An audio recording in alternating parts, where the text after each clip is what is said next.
Hi guys, so I don't know if you can see me okay, but I tried to fix the video that we had problems with on Saturday, with it being very yellow, and the audio. So I'm hoping that the audio is a lot better today. If people are finding that it is the right kind of volume, let me know, because some people were almost killed with the adverts coming in. So I killed the adverts on the one on Saturday. Just to note that the adverts do pay for the MFMP Google storage drive and for the MFMP website at the moment. They're just about enough to cover those costs on a monthly basis. So, okay, it's a good level. Does it sound louder than it was on Saturday? Also on the screen, it took me quite a while to fix it, but hopefully it won't look like you're looking at it through I don't know, a sepia filter anymore. Okay. So what I have to announce today is quite exciting from my point of view. It is something that has been worked on over a good number of months now, and it was, I'd often said that I was a bit frustrated that there wasn't an easier way to find research in this field and to connect research. And even back in 2013, I applied for a UK government grant. It was about a big data. Can you find some useful big data and demonstrate its usefulness? So I suggested looking at all of the papers that have been published, like on LNER and other sources, and using big data to delve into all of those, the keywords, the imagery and everything, and give some sort of a relational search where you could drill down and say, if you wanted to find potassium carbonate, you could drill into all of those different sources and have like a tree and a timeline. And for me, it was about giving credit to those who'd used various things first and had observed certain outcomes or had observed similar outcomes in different systems. And I've been making this call really for a better way to research, and often people ask me questions, where can I find out about this? And I find myself repeating the same thing over and over and over again. And it's good to refresh your memory, but it gets a little bit inefficient at times, I would say. And so I've said these enough times that I obviously tweaked a nerve with Phillip Power, the wonderful MFMP volunteer in New Zealand, who had worked with me on developing the MFMP's Parkhomov data inspired reaction calculator at nanosoft.co.nz. And he finally, I think, got the message, and it was all off his own accord. And I've put out a bit of a heads up on this. And essentially, what he's created is a events database. And I'm going to go through it. It's quite simple. But what he's done is set the tool there. And I've given him a bunch of data to work with, and he's managed to scrape the LNER.org database. And so we are now going to have a tool which is going to enable the community to easily search the material that is out there. And the tool can become much, much better. So what I'm saying is that he's built an editor, as you would expect with a database. And this editor, I hope, and there are a number of very experienced people in the cold fusion sort of LENR new fire field that want to be able to contribute something to the community, but don't really know what the best way is to do that. And the reality is that whilst LNER is very good in some respects, there is a lot of information out there by garage researchers, by people that aren't traditional low-energy nuclear reaction conference goers or publishers in the field, which have related technology. And it might be what I'm going to ask, and the big ask today, is that if there are people that find that they have time on their hands and they want to do really something useful for the community, I would ask them to apply to the contact form on quantumheat.org and say, look, I think I can go through this material, or I've seen this material and I would like to add this into the database. And you'll see that it has links and so on. You can actually add multiple links so that there's redundancy. So for instance, if an article is talking about, I don't know, for want of a better name, Ken Shoulders, and we've known that his work has been taken off the web, the other sources can be put up there. Or for instance, if there's an official source for a particular paper, you can put an official source, but if you have no way to access that paper, either maybe directly from the author or from the university or whatever that it originated it, or from another source, then multiple links can be put in there. And so the editor can also add in key phrases and so forth. But anyway, you'll see in a minute. And so what I will say is I will go into this. So let's just switch frames here. So hopefully this is not so yellow as it was the other night. And essentially it's been up on the reaction calculator site, which is at nanosoft.co.nz. You can see up here in the URL window. And this, for those that don't know it, is a calculator and of LENR reactions and in theory. And you have 2 to 1 fusion reactions here at the top. Then you have fission reactions, which is 1 to 2, and then 2 isotopes to 2 isotopes. And the idea with this calculator that was inspired by Alexander Parkhomov's work is that you have the same number of nucleons in and out, but you might have some of them either having a beta decay or an electron capture or something like that. So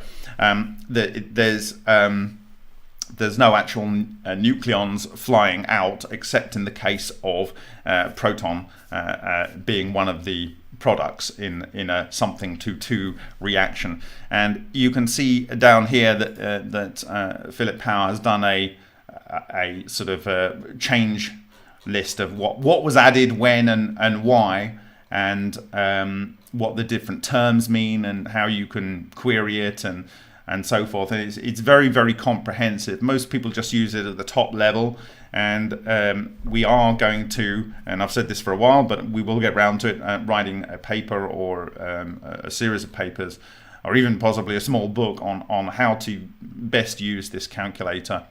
And it's not for every reaction, because it's only looking at 2 nucleons on either side of the equation at maximum. And it is the understanding of Ken Shoulders, of Solin, of Matsumoto, of Sviatomenko. All these people have realized that this isn't just about 2 body interactions at most, or 1 body fissioning. This actually appears to be something which occurs with potentially trillions of atoms at the same time, which all kind of change instantaneously, or maybe they go into some other state. And as I said, I think in my ASTI presentation, it's kind of like follow the leader. It's like they go into a state and they can become anything, and then if you give them something as a pattern, just like a crystal grows on something that it already is similar to, it could be that, like, if you could give it a pattern, like, I don't know, a gold atom or a silver atom or whatever, that when this matter is coming from its coherent matter state where it has no identity, it sees like a leader. And I joked that it was like, well, not joked, but I was semi-serious, that it was like Jesus and Muhammad and Buddha, and it's like they go into 3 different directions because there's a charismatic leader where they can follow what they are and become as close as possible to them. And so it was kind of like a weird concept I tried to put across. But Ken Shoulders actually describes the fact that could become like a quark soup, and it kind of loses its identity. And so certainly it does appear that the transmutations aren't really necessarily those that if you had all the energy out, then one would imagine some real terrible disasters occurring. And the one that comes to mind is what Mahadev and Srinivasan released after holding on to it for the best part of 2 decades out of reputation trap problems. But he presented it in ICCF 20 in Sendai in Japan, and that was a Indian arc furnace where they had 3 very, very large carbon electrodes with megawatts of power going through it, and they would feed silicon dioxide, basically sand, in one side, scrap iron, and charcoal or whatever it was. And what came out of it was supposedly ferrosilicon. It's an alloy of iron and silicon. But what they found is that they got 4 tons of excess metal, I think, per day for 11 weeks. And it would appear that 3 tons of silicon was being formed every day, and an extra 1 ton of iron was being formed every day. And of course, there isn't a very large hole in India where that occurred. So certainly there are maybe a least action process here where some reactions are going in one direction, some reactions are going in another, and there is not a much net energy release. And this might be what is actually going on in many LENR experiments, where, for instance, if you look at the work of Roitskev, where he's exploding metal foils, typically his classic one is titanium in water by putting a high current, very short duration discharge through it. The titanium explodes, and the most predominant isotope 48 split both ways. So the 48 goes down, but you get some more of the higher number of isotopes and more of the lower number of isotopes and other elements either side. And so you could argue that it's kind of like the great rebalancer. And when I looked at this from an alchemical sort of point of view, using this Parkhomov calculator that you see here, it took about 50 seconds to show that the alchemists' experiments over 50 years were largely using exactly the right elements you would need, like bismuth, quicksilver, which is mercury, and lead. They didn't know about thallium then, that's probably good for them.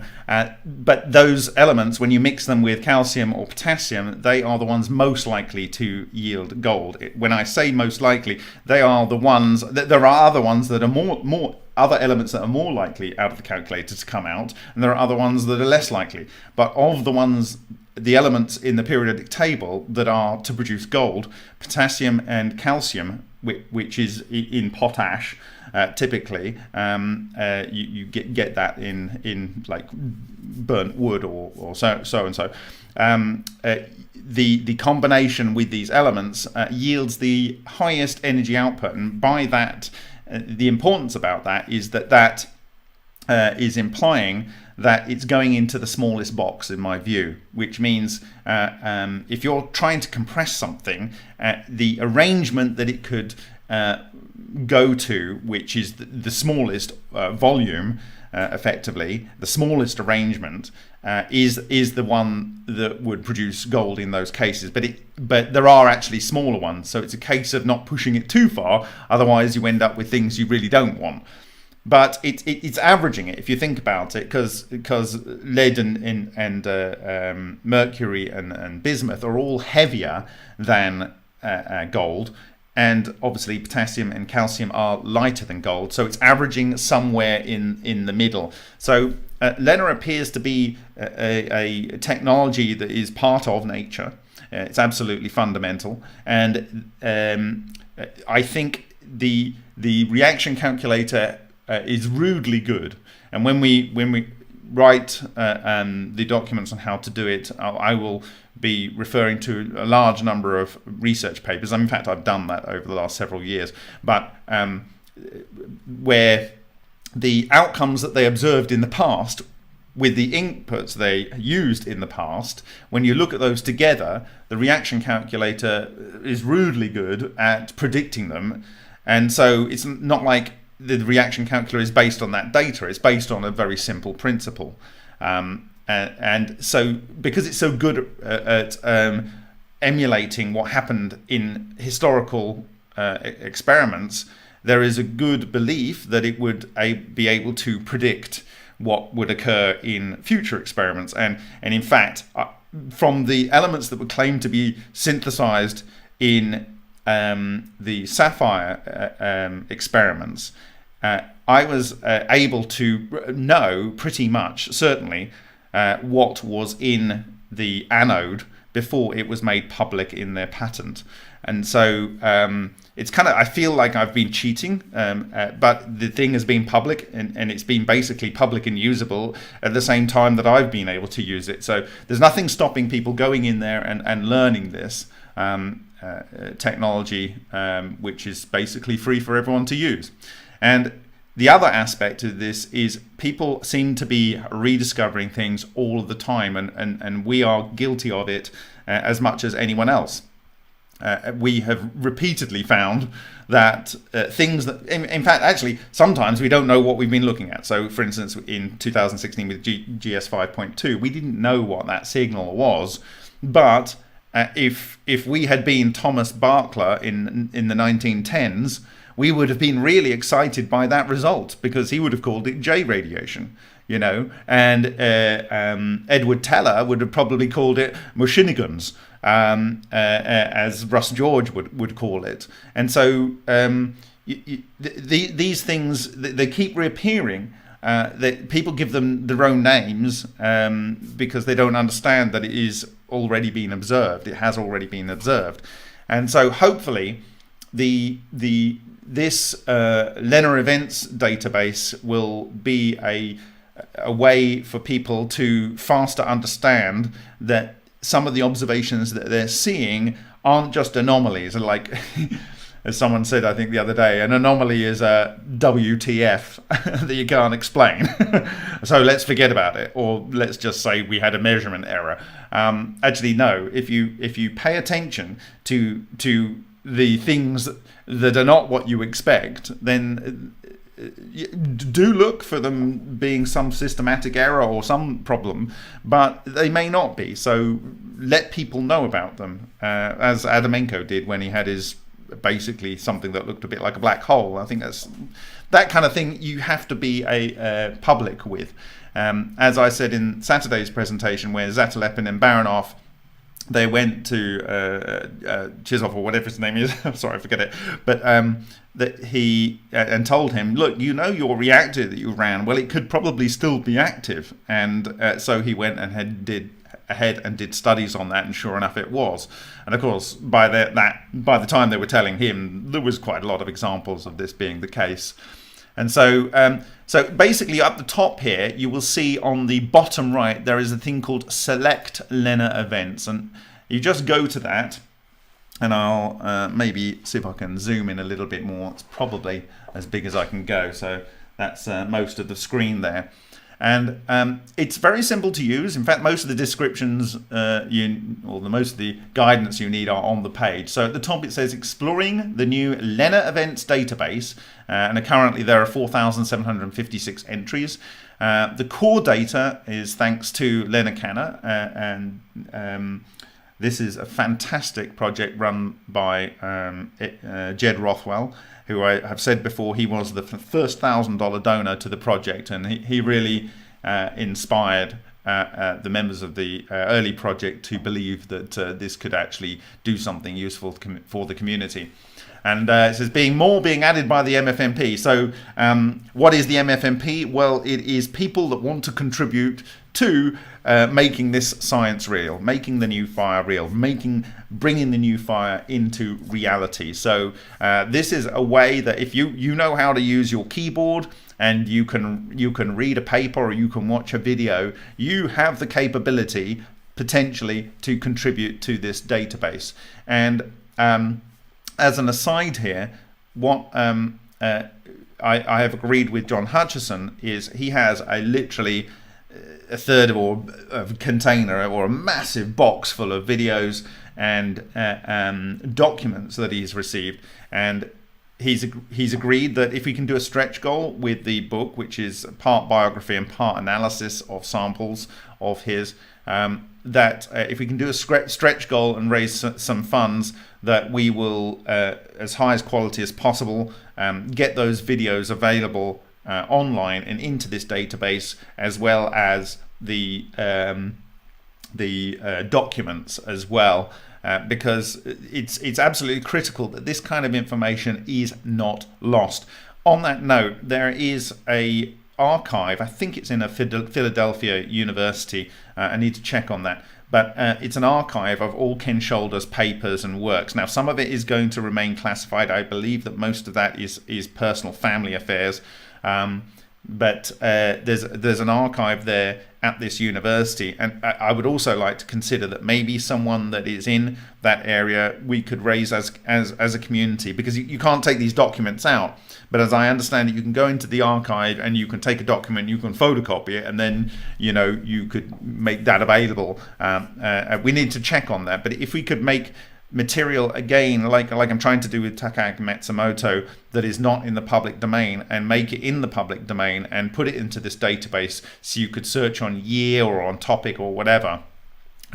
This would be very powerful for people moving forward. So I'm going to ask you to suggest a name of a person that you would like us to look for in this database. So what do we, the first one that comes up, who wants to give me a name for someone, a researcher that or something that we should look for in this database? I'm asking you. Everyone's thinking. Okay, hey, where's the Italian caption? Oh, sorry, I've not done Italian captions today. The Italian captions are possible when, or another language caption is when we've got the president. The Baroness, okay, so let's... The Baroness, for those that don't know what I'm talking about, is, I believe, the alter ego of John Hutchison. Okay, so let's actually try Rossi. Let's try Rossi. Okay, we'll try Hutchison first, because that was the first one there. Okay, that's enough. Okay, so we'll put Hutchison in. So surname of one author. I don't know whether this will work. I don't know if he's actually put anything. Oh, what have we got? Okay, so but essentially you put the name in on the surname of one author, can leave clear, and I've just put it in there as Hutchison, and you click on this button called refresh pre-filtering. Okay, and if I click on, you see something's coming up here from 2005, so I can click on that, and we have a conference paper from Ken Shoulders, we have a website of interest, and a journal article, the Hutchison Effect Apparatus. So you can click on, say, that last one there, and it fills in the rest of the form. So you can see an abstract down here, which is put in. You can see a link to it, and you can have multiple links in there to multiple sources. This is from the Electric Spacecraft Journal, issue 9, 1993. So let's click on the link and see where that takes us. So hopefully we've got a window popped up here, and this will maybe give us our document here. So there we go, the Hutchison Effect Apparatus. There we go, so this is the Electric Spacecraft Journal. And this is a wonderful one because it actually, this is the ball lightning generator that he created. So he has these corona rings around here, and this plastic tube. He has a Van de Graaff generator which does, I think, some charging of these corona rings. And he has these tungsten spikes. These large balls are for accumulation, as I understand it when I spoke to John. And the discharge gap here produces the ball lightning, which is then accelerated through here. And so there we go. It's a good one to choose. So let's kill that one. So who is next on the list? Edmund Storms. Okay, so let's just put Storms in here. And the refresh pre-filtering. And here we go. Oh my. We have a lot of documents for Edmund Storms. Of course we do. Why wouldn't we? All the way back to 1989. Tritium measurements, methods, pitfalls, and results. So what's the latest one we got down here? This is actually a conference paper from from it's cold fusion from rejection as a fiasco to being salvation. So let's go and have a look at that. So down here you can see the title of the talk is Cold Fusion from Rejection as a Fiasco to Being Salvation of Civilization. And we got the archive link there, so I'm going to click on that and hopefully we'll have something coming up. And there we go. And this was a transcript of a Zoom talk by Edmund Storms.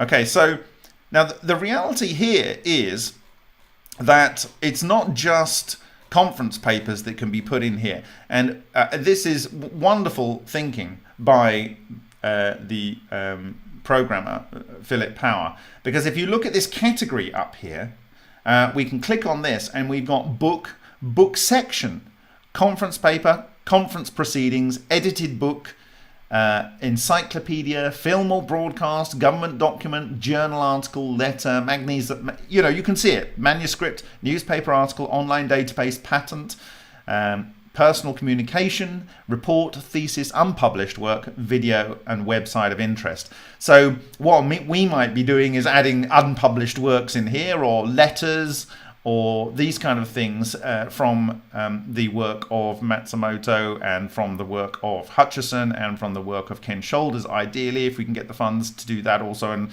find someone suitable in that part of America to go and do that work. But there's a real opportunity. Now, if people think that there's something else that we need in this list, so if we actually want to just narrow this to conference paper, we can then maybe hit the refresh entry, and we only have one conference paper here. I can't actually believe that, but let's have a look at that conference paper.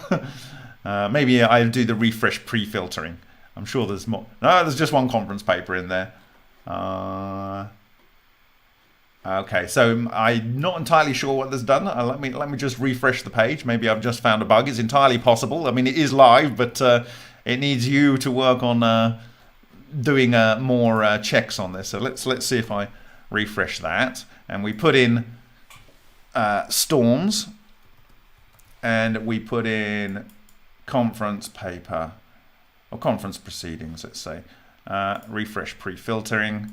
Okay, that's better. So these are all conference proceedings. Maybe that was the better term to use. So there's this Brian. He worked a lot with Scanlan, and he's talking about radiation. And obviously, he's focused on radiation. Role of cluster formation in the LENR process from 2009. Why don't we have a look at that? So down here. So you see, for those people that have wanted to learn about LENR, this is really a powerful tool. Now, obviously, we're going on the basis of the researcher's name here.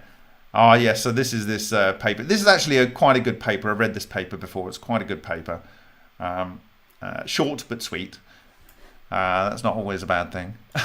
Right, let me see any of the other ones that you guys have put there. Let's put that back to all.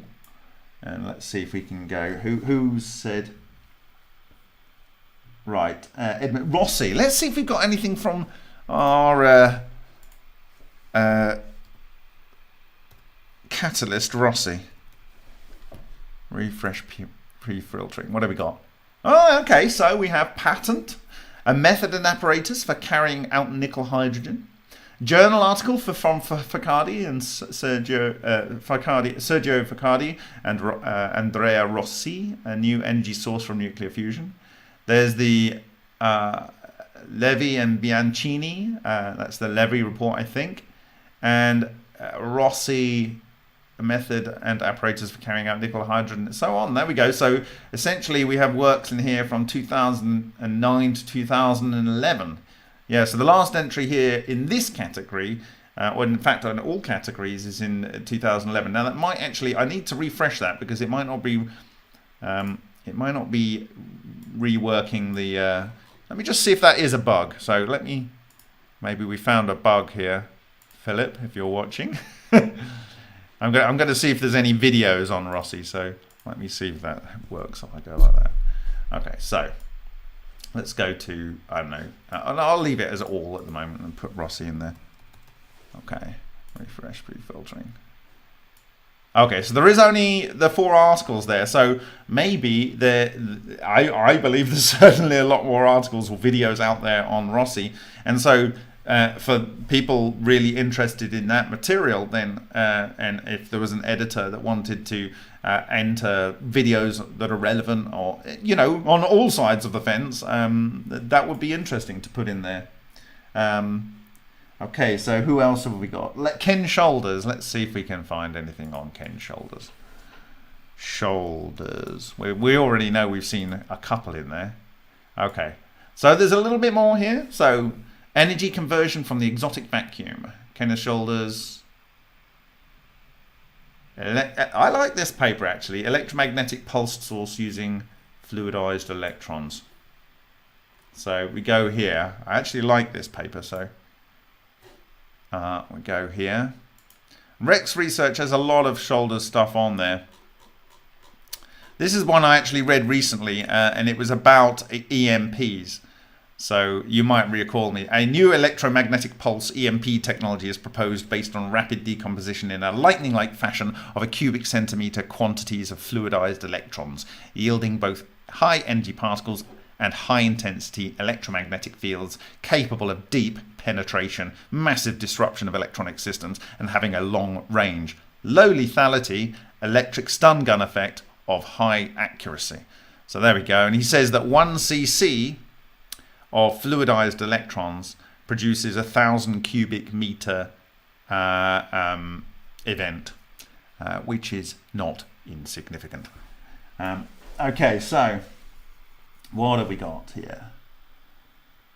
Friedman. Let's see Friedman. Yeah, actually, that's a name I don't even know, and I'm not ashamed to admit it. So let's see if we got some Friedman work in there.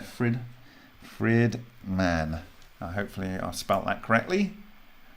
Oh dear, no, there isn't. So, Gert, maybe you should point us in that direction. In fact, it might be useful for us to have a suggestions or a work list for people to suggest papers or whatever. They can be put in a sort of first in, first out basis, and any crowd contributors that are editors of the database or contributors to the database could then work through that work list and assess them and put them in. So that's opened up a really good question, and if you're listening to Philip, to me Philip, then I think that might be quite a useful thing to do.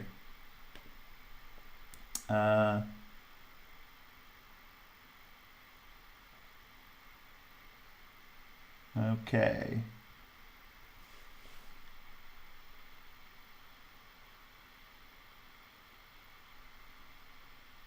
So Schneider.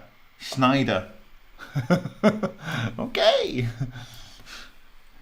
I don't know why you put LOL at the end, but let's have a look. Schneider. I should know how to spell that. As it sounds. Schneider. Refresh. Yes, we have 3 papers. One from 1989, one from 1990, and one from 1991. How a rectangular potential in Schrodinger's equation could, that's tempting, tritium separation effects during heavy water electrolysis, and radiochemical measurements of tritium during heavy water electrolysis. So let's have a look at that. And it's populated, doesn't have the link to the paper there, so but maybe that can be found.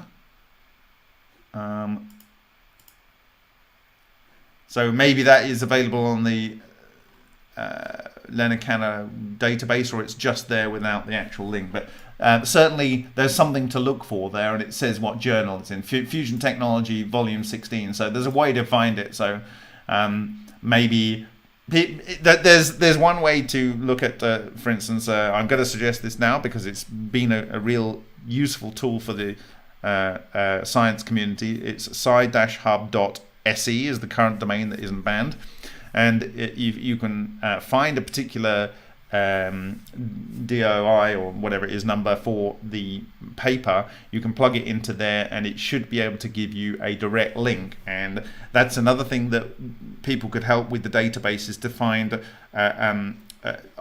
ways to get access to the paper and to add it into the database. And if this was a real community effort, the holes in the database, like this one that's been identified with Schneider's work, could be filled. And so work that could be really fundamental to understanding this process. And I don't mean it answered the question back then. What I mean is that in the context of what we know now, old information is like having a team of experimenters doing things without knowing an answer, but they might have found things that are relevant to either dismissing a particular theory or supporting a particular theory in the round. And so it is useful to have access to this old work. Old doesn't necessarily mean bad. As I said, J radiation was discovered by the guy that got the Nobel Prize for discovering characteristic X-rays, and he spent the rest of his life trying to work out what it was. And you know, this should be taken into consideration.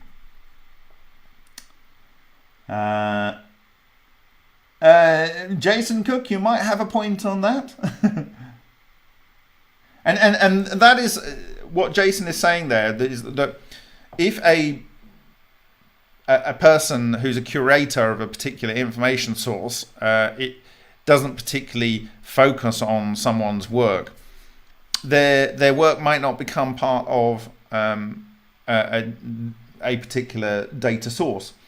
And so that's why I think this database, which is agnostic, it's non-partisan, it's something where we as a community can do what we think is important to put into the database, and so that there is a fair representation. Because I have to say that certain people who have had certain things said about them, regardless, when they've claimed an observation, it's interesting when you find that you see that same observation later down the line, and it makes you be a little bit less quick to judge about people's potential findings in the past.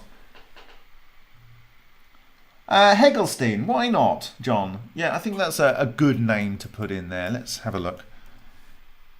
Peter.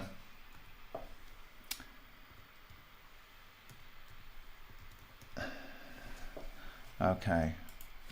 Hegelstein. Okay, so wow. Yes, we've got a lot for Peter there. All the way to 2020 with Vysotsky, behind screen action of undamped temperature waves. Sorry, it's under the camera here, so I've got to find it. So yes, there's a lot here. And conference proceedings, mostly journal articles. Book section in Thermal Changes in Palladium from 2008. So this is, you know, it's reasonably well populated. Obviously, some authors have got more population because of being in the LENR community. And it would be nice to be able to, you know, put other references into this database, and then we'll have a really powerful tool to data mine in the future. Yeah, so this is, we can make this really, really powerful. So there we go. A lot of people. I suggest Numatech prototypes. Well, yes. Well, he's done some videos, but let's put it in there. But I'm not so sure we'll see it. But anyway, why not?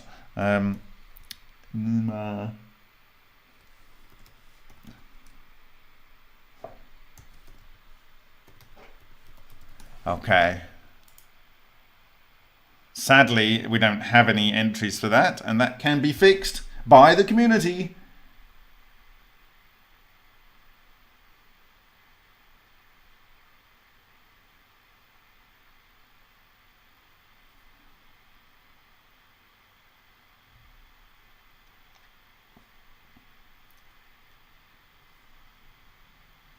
Yes, I agree for the OCR, but my father always used to say, "Many hands make light work." I would suggest that Google and Facebook would say, "Many AI make light work," and but sometimes there is a collective knowledge of resources, and it might be that the resource isn't even available. And I would like to see this database with its suggestion for inclusion page, where you can maybe sign up and have credited to you the fact that you suggested a particular article. It might encourage some authors out there who haven't published work, or who haven't been able to publish work, or have relatives that are now not with us, that they have their work but it's not been published, that it would encourage those people to make those documents available, say on a cloud drive or on something, and that material can then be put in a more persistent location, and then both links be placed into the database. So what I would like to see, ideally, is this being a catalyst to bring to light information that is the sum of potentially many people's lives' work, but that isn't even publicly available in any shape or form right now. Because I hate the idea, always have hated the idea of people wasting their lives rediscovering something that someone else has discovered. It's just a waste of life. You should be sitting on a beach, playing with your kids, cooking some nice food, listening to music, rather than repeating what someone has already done. They should be getting the credit for doing it. And you, if you want to build on it, let's build on it. Let's build on it. So I'm hoping, beyond hope, that this will not only allow some of the material that I personally want to see made more available, but also make resources that are currently not available at all be made available.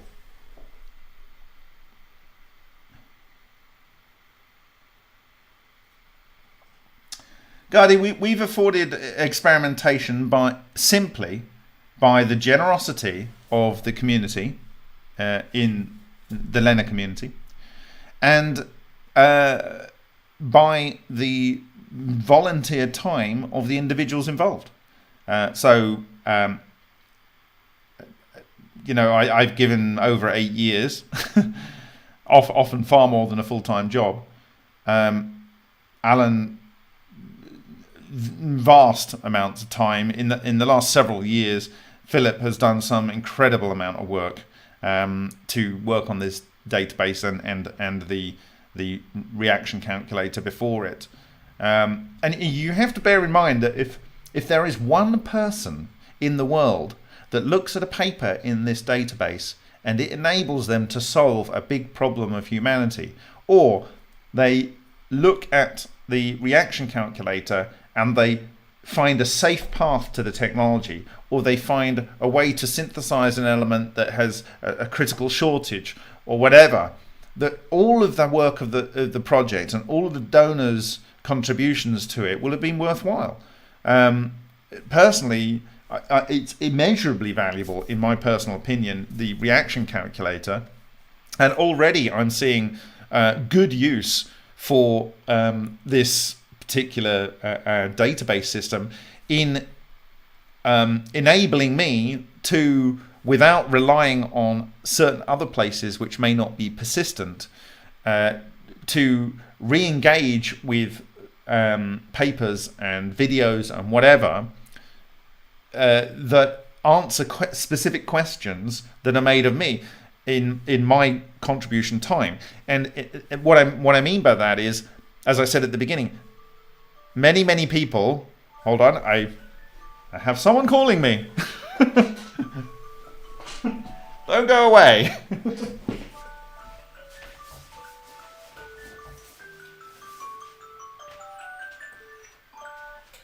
Oh no, that's not someone calling me. That says it's nearly pumpkin time. Yes, the old curfew. Reminding me that time is nearly up, my friends. So yeah, so basically what I said at the beginning of this was that I'm often asked questions, oh, where do I find out about shoulders? Where do I find out about Matsumoto? So let's put Matsumoto in here. So Matsumoto, refresh pre-filtering, and there we go. There is a lot of articles there from Takaaki Matsumoto. So now when I'm asked, you know, what about Takaaki Matsumoto? If there's something specific, I can go and find it, right? If people want to go and find out things, they can go and do it in their own time, and I can point them to the one place. So I can point them to one place, and the answer's always the same. Put this name in to the surname of one author field here, or use this particular search phrases and get to the answer rather, you know, quickly.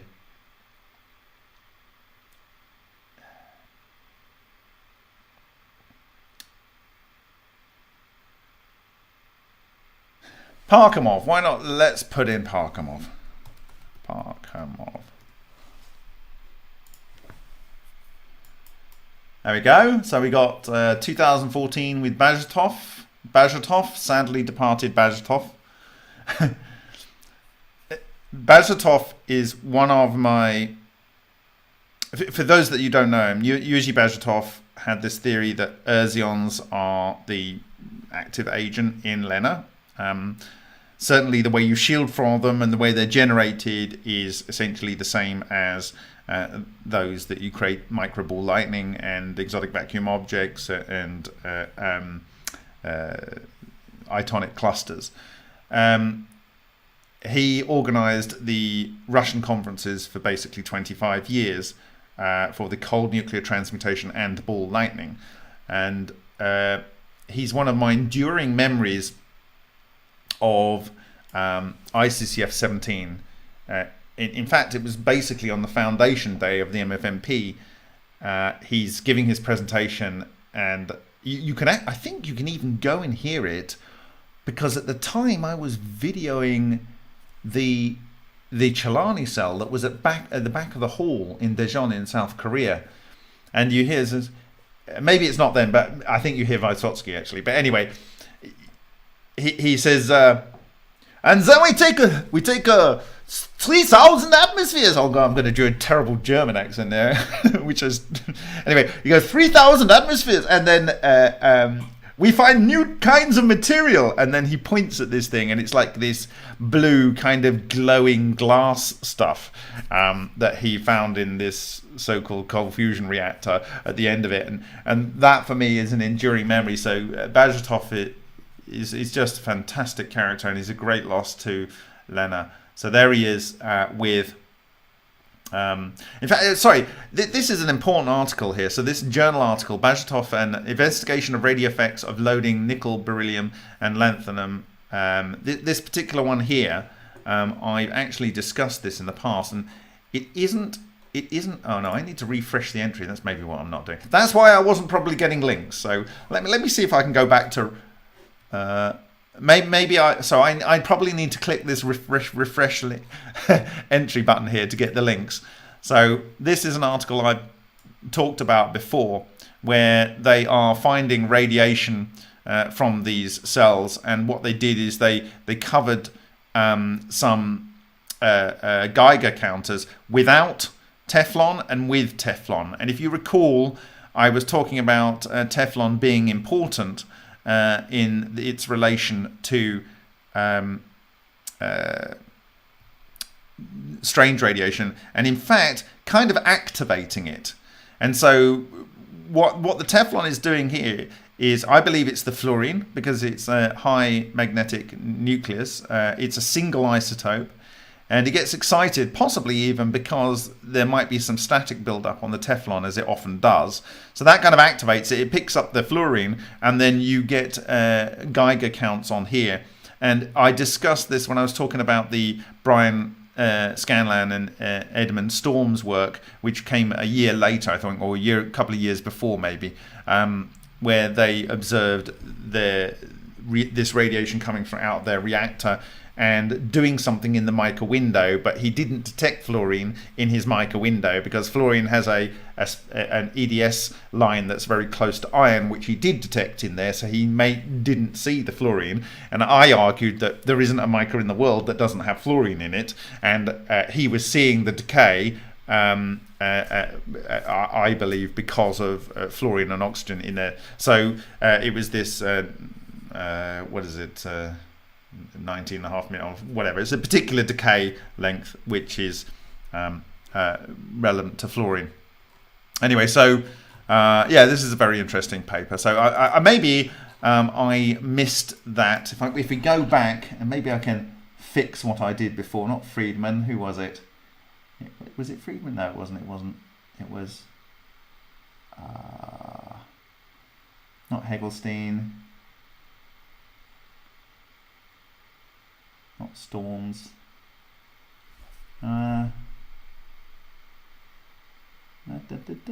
Schneider. Let's see if I can put in Schneider again. Schneider. I'm learning how to use this as you are. How great is that?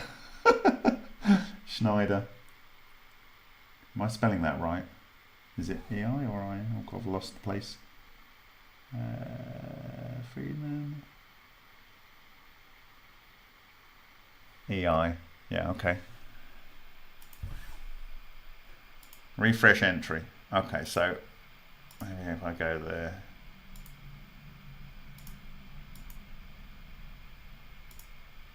No, it really doesn't have the links to those, so I wasn't going mad.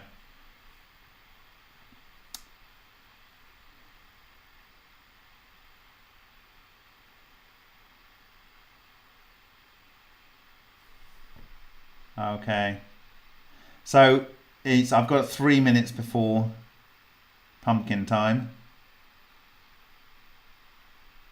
Friedman with an Friedman, okay, with an E, okay, F-R-I-E-N.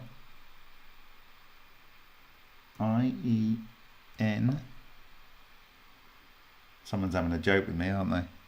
Yeah. Friedman. No. F-R-I. Well, you know what? This is available on nanosoft.co.nz. So if we go to there, and you can knock yourself out, look, see what you'll find in there. If you find there's missing entries in there, so remember, what did I do? I went to nanosoft.co.nz, and then the bottom right you have select LENR Events, and this is the events database here. No. Okay, all right. Someone's giving me a wind up. F-R-I-E-D-M-A-N-N.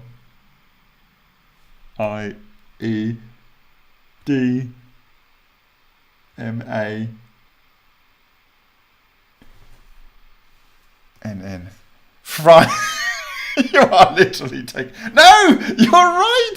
There we go. Journal article. Friedman H. Hund search for cold fusion. Okay, so there we go. Yes, he's in there. He's in there, but there's no link. So this is one that needs to be fixed. But there it is. You've got journal article Friedman Hund search for cold fusion. There we go. So...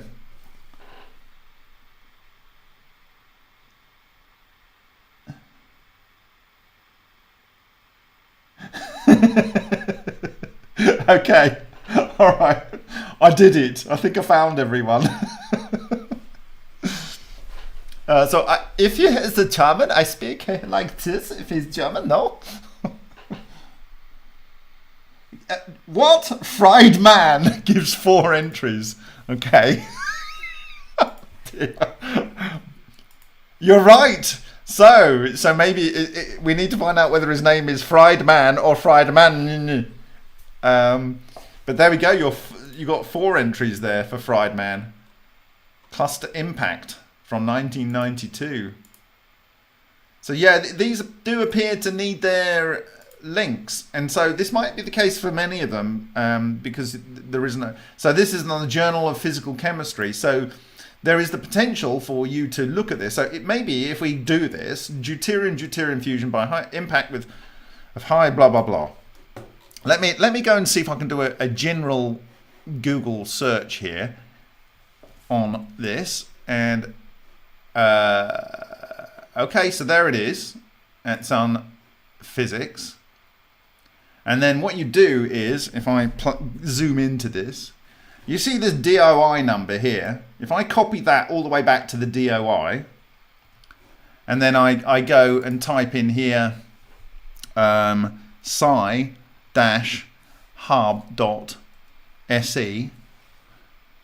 this gives us Psi-hub, and we go in here, and there we go. There is our Friedman. Oh dear.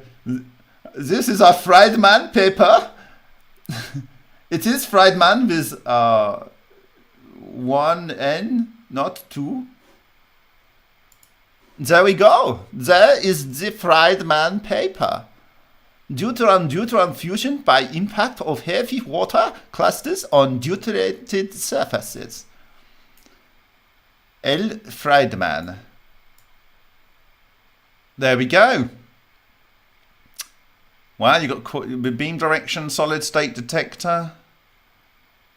So what would be great is, over on the left here, you see this link here, Psi-hub.se. So that is the direct link. So in this case, the person that's working on improving the database would then go in and edit in the editor a link there, and that would give us a direct so then we will have a direct link to the Friedman paper. I will read the abstract. The apparatus and techniques for producing, accelerating and measuring beams of 200 to 325 kV singly charged cluster ions containing up to hundreds of D2O molecules are described.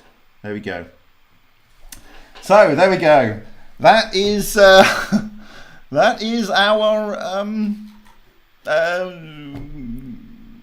database. So I hope that the community can get involved. I will implore Philip to create an area where people can sign up and make suggestions. And then there will be a work list for people who are keen to be contributors to the database to work through it and make it a better thing for the community. I mean, if you had, I mean, there's 4,756 entries. If there were 10 people, they would only have to work on 475 entries just to improve the quality of the entries in here and properly characterize the what they are and so forth, so that people could drill in with, you know, these terms more accurately. Alphen, why not look for Alphen? Before I go, one more. Alf and Alf. I will look for Alphen.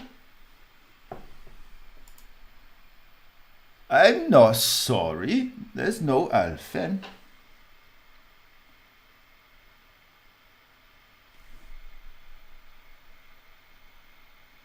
No offense to Artifact, I know you're German. I'm not taking the Michael out of Germans. They are some of the best engineers and scientists the world has ever created.